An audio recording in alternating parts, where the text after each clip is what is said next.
Welcome back to the News Hub here at WSJ Live. I'm Simon Constable.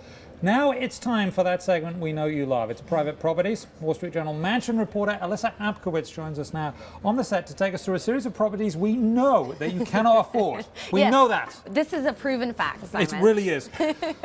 So let's get going because it's always fun. French business one, Francois Pinault, I think I've got that right, buys in a massive estate in Bel Air. He did. Now he's obviously of the Gucci brands, Christie's auction house. He bought for $16.5 million this beautiful home that you're seeing right now. It is 6,400 square feet. It's very minimalist, isn't it? It really is. Well, do you know who the seller was? It was the widow of a hair industry tycoon, Vidal Sassoon. Well, so maybe that plays into some of it. Wow, and the grass is already cut, and that's just absolutely stunning. That comes with a pool, obviously. It comes with a pool. There are 4 bedrooms, 5 bathrooms.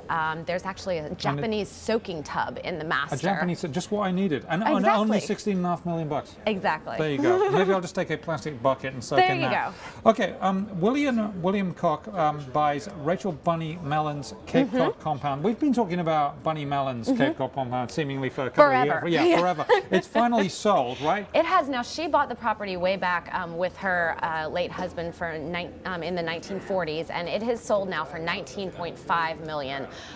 It is 26 acres. It's right on the water. It is very, very green.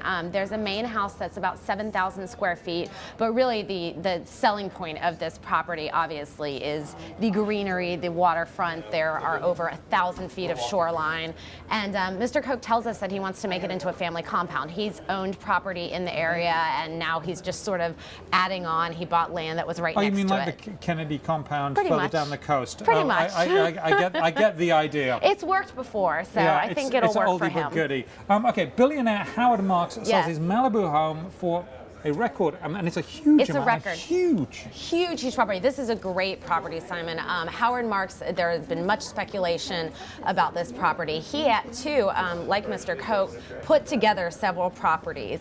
This is a 9.5-acre estate in Malibu. It sold for roughly $75 million. That is a record in Malibu and among one of the priciest sales we've seen all over the country in the past 6 months. I mean, we see a lot of expensive stuff here on this segment. We do. Every Thursday we see a lot. I feel like every other time I'm this saying is, it's a record. I mean, that is very, very nice. Does the aerial view come with it? Do you get a helicopter with that, or is that extra? I think that's extra, but I'm sure if you're, Mr. Marks, you can afford to do that. And the buyers, we should mention, are Russian billionaires. So I'm sure if they wanted to take a helicopter ride and look down at their new purchase, it would be fine. That would be very nice. Yes. Either that or just a photo. Or they could just watch this segment a few times.